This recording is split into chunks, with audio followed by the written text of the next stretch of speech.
What's going on? In this video, I'm going to share with you the 5 mistakes that coaches and professional therapists learn too late. Now, these are 5 very big mistakes that if you don't learn and if you make those mistakes, you will actually struggle financially. You'll struggle to build a business. You'll struggle to get the clients you need and have a sustainable practice. Okay, so let's just get right into it. Now, why am I putting coaches and therapists in the same sentence? They both have very different credentials, very different education. Because when you are an advice giver, when you are someone who is talking to someone for a living, the business principles still apply across both situations. So these mistakes, if you actually overcome them and don't make them at all, this will actually put you ahead of 99% of the coaches, therapists, counselors, online, holistic healers, advice givers that exist out there, okay?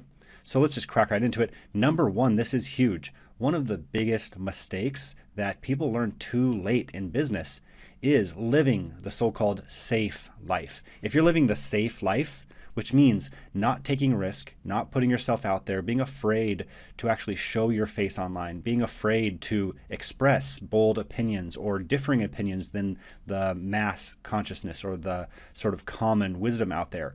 If you're afraid of actually leaving the job and actually charging a higher fee, actually taking risks, investing in your business, building a business, actually working with the people that you want to work with, and actually taking the risk of actually saying you don't work with some types of people, that is a huge mistake, okay? All these so-called risks, these feeling of risk types of things, they are actually keeping you small. If you're a coach, if you're a therapist, if you're a counselor, if you're a holistic practitioner, if you're helping people, especially online, if you are living that safe life, not really willing to put yourself out there or boldly stake a claim for the types of people you work with and the types of people you don't work with, that keeps many coaches, many therapists stuck in sort of a safe, no risk, no reward type of situation. And so in business, that means not getting paid what you really deserve, okay? Now, the second mistake, this is really important, is having the self-employed mentality.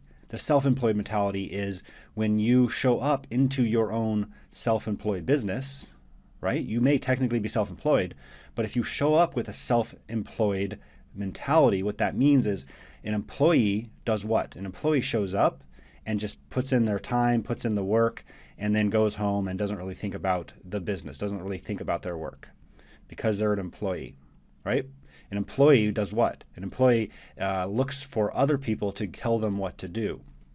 An employee looks for other people to kind of take the charge and take the lead and actually have the vision for their business.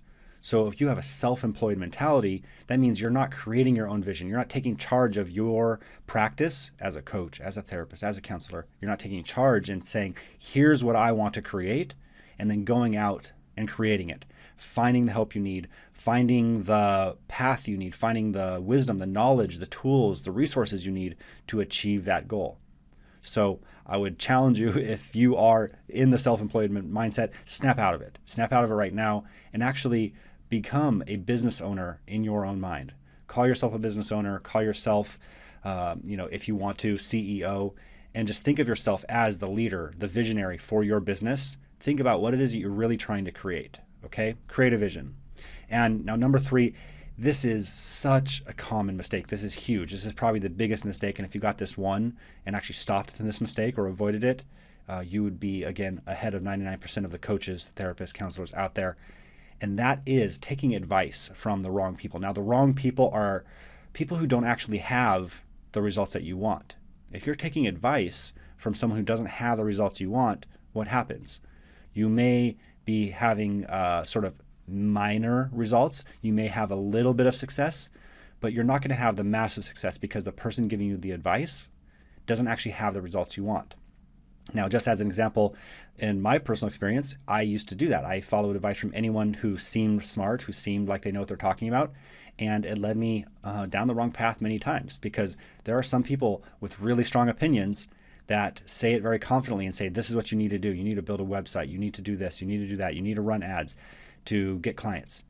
And if they aren't having the results you want, what that's going to do is that's going to actually lead you astray. Now, as an example, Personally, I've built a multiple six-figure online coaching business.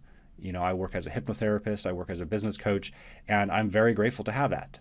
And if that is something you want, well, then maybe you could consider taking my advice. But even with me, if that's not the results you want, don't take my advice, okay? Click on to something else that is what is the results that you want. Someone who is actually doing it, not just sounds good, okay? Good. Now, related to this one is the money mindset. This is the fourth big mistake, is having a poor money mindset. And when it comes to taking advice, like number 3, you want to have the mindset of only taking advice from people who have the results you want, the success you want. Well, one of those things that create the success is handling your poor money mindset. So that's mistake number 4, not having a wealthy mindset. Having a poor money mindset means you're scared to invest in your business. You're scared to, similar to what I said earlier, take risk. You're playing to not lose rather than playing to win. And if you think of money and business as a game, because it really is, it's a game. It's a very fun game. It's a very challenging game. There are rules, there are methods, there are tricks, there are all kinds of ways that you can get better and better. And it's very fulfilling because especially as a coach, especially as a therapist, when you win, what does that mean? That means financial abundance for you. But even more importantly, it means making an impact, changing people's lives, helping people transform out of struggle and pain. And that is so rewarding when you get well paid to change people's lives, and it's a win-win. But one of the things that stop many coaches, many therapists, many heart-centered, good, well-intentioned people is poor money mindset, where they feel kind of icky or off or kind of gross about receiving money. They think sales is bad. They think selling or charging someone is somehow wrong or bad. That's just not true. If that is something that you've been feeling, well, that probably has to do with some experience that you've had, maybe parents, teachers, friends, family, your life experience, and that's okay. But you need to understand that, and so you can actually get over that poor money mindset, that money is somehow bad, or that somehow it's wrong to charge what you want, somehow it's wrong to actually do sales. All those things can really stop a business cold, just dead in its tracks, okay? Now, this last one, this is so important, especially right now. And this 5th mistake is being invisible online or just playing really small online. In this day and age, you cannot afford to be invisible online. If you think you're just going to build a thriving business that's long-term, that actually gives you financial freedom, but also time flexibility, gives you financial freedom, like true freedom, which means you can work where you want, you can work with the clients you want, you can be very well paid. To have that, you have to work online, you have to be online, you have to be visible, you have to put yourself out there, you have to become known, you have to build a presence.